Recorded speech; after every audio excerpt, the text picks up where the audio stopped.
So welcome. ముఖ్యంగా మనం చూస్తే ఈరోజు హెవీగా మెటల్స్ అనేవి ఫాలో అవడం జరిగింది. అదేవిధంగా బ్యాంక్ నిఫ్టీ మాత్రం కొద్దిగా గ్రీన్లో కనిపిస్తుంది. మెయిన్గా ఏంటంటే కొన్ని గ్లోబల్ న్యూస్ అనేది ఇంపాక్ట్ చేస్తున్నాయి ఫ్రెండ్స్.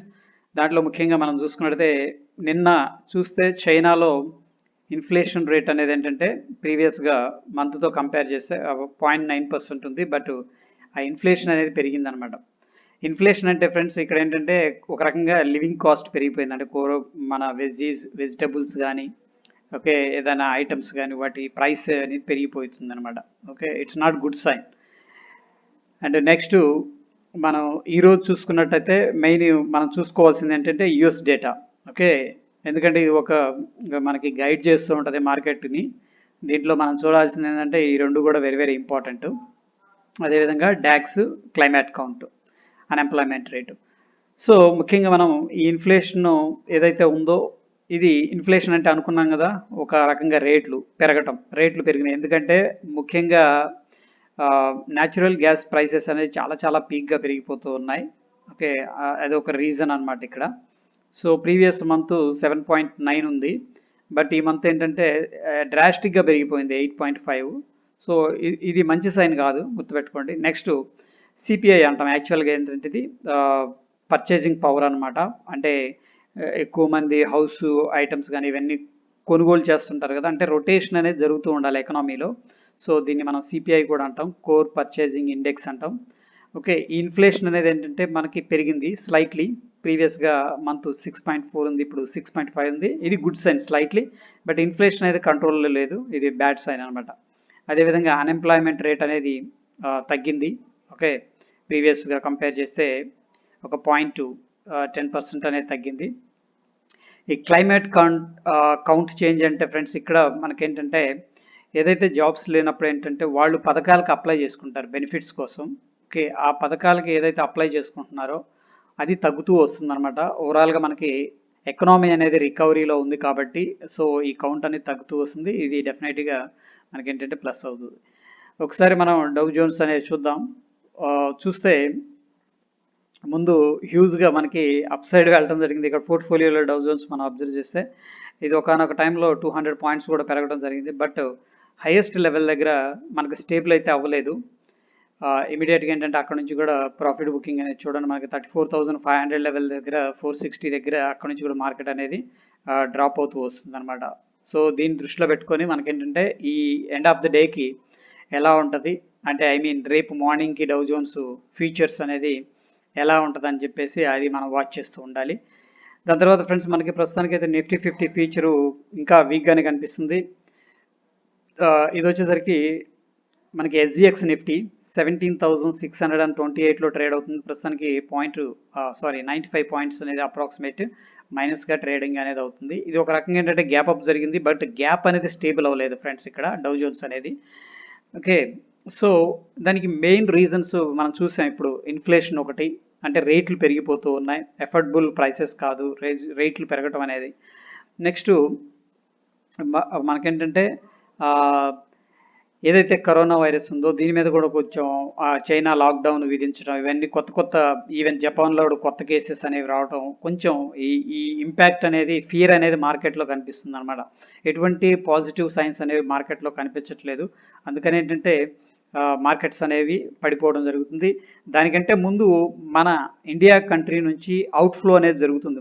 మనం ఎఫ్ఐఎస్ కంటిన్యూస్గా సెల్లింగ్ చేస్తున్నారు. అసలు రీజన్ ఎందుకు అనేది ఏంటంటే ఇక్కడ యుఎస్ ట్రెజరీ బాండ్స్ అంటాం. ఈ బాండ్స్ ఏంటంటే మనకి ఇక్కడ అవి గవర్నమెంట్ సెక్యూరిటీ బాండ్స్ అనమాట. అవి పర్చేజ్ చేయొచ్చు. వాళ్ళు ఏంటంటే మినిమం ఇంట్రెస్ట్ అనేది పే చేస్తుంటారు అనమాట. ఓకే, పర్చేజ్ చేస్తే ఇక్కడ మనం చూసుకున్నట్టయితే ప్రైస్ ఒకసారి 2020లో చాలా తక్కువగా ఉంది ఫ్రెండ్స్, అంటే 0.5 ఓకే డాలర్ ఉంది. బట్ అది ఏంటంటే పెరుగుతూ వస్తుంది కంటిన్యూస్గా.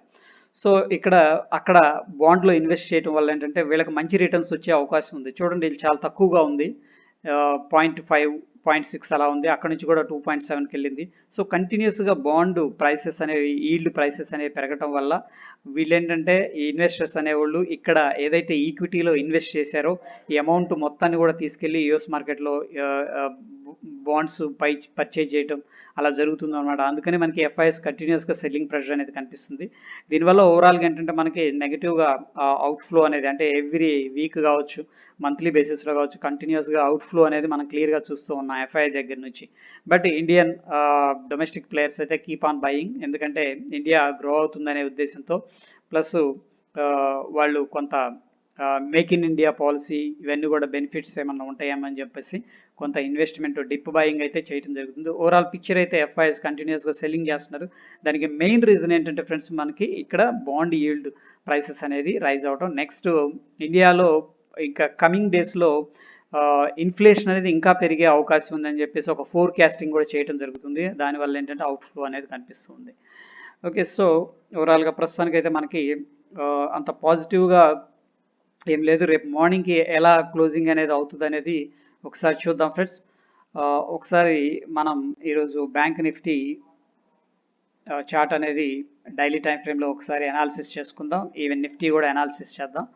చూడండి, మనకి ఇక్కడ స్టిల్ బుల్లిష్గానే ఉంది. మార్నింగ్ మనం వాయిస్ మెసేజ్లో ఓవరాల్గా బుల్లిష్ అనుకున్నాం, ఎందుకంటే అంత అగ్రెసివ్గా సెల్లింగ్ ప్రెషర్ అయితే కనిపించట్లేదు, ఎస్పెషల్లీ ఫైనాన్షియల్ సెక్టార్స్లో. మనం టెలిగ్రామ్లో కూడా ఇది అప్డేట్ చేసుకున్నాం. ఈ కన్సోలిడేషన్ జోన్ అనేది జరుగుతుంది. ఎనీ మూమెంట్ ఏంటంటే వీళ్ళు ఫ్లై అయ్యే అవకాశం ఉంది. సో ఆల్ టుగెదర్ ఒకవేళ ఫ్లయింగ్ అనేది జరిగితే మనకి నెక్స్ట్ ఈ ట్రెండ్ లైన్ అనేది 38,300 ఆర్డ్ లెవెల్స్ అనేది మనకి అప్ సైడ్ ఒక స్ట్రాంగ్ రెసిస్టెన్స్ అయ్యే అవకాశం ఉంది ఫ్రెండ్స్. ఓకే, ఓవరాల్గా మనకి ఇక్కడ సెకండ్ హాఫ్లో హ్యూజ్ రికవరీ అనేది జరిగింది. లాస్ట్ 4 days నుంచి కూడా మార్కెట్ అయితే సెల్లింగ్ ప్రెషర్ జరుగుతున్నప్పటికీ హైలో అంత వీక్గా క్యాండిల్స్ అయితే కనిపించట్లేదు. ఎనీ మూమెంట్ ఏంటంటే 38,000 బ్రేక్ అయిందంటే, స్టేబుల్ అయిందంటే అక్కడ నుంచి కూడా మళ్ళీ మనకి 300-400 పాయింట్స్ అనేది ముందు ర్యాలీ అయితే కొనసాగే అవకాశం కనిపిస్తుంది. అదేవిధంగా నిఫ్టీ 50 ఒకసారి చూసుకుందాం ఫ్రెండ్స్. ఓవరాల్గా అయితే ప్రస్తుతానికి ఫైనాన్షియల్ సెక్టర్ అనేది చాలా స్ట్రాంగ్గా కనిపిస్తుంది.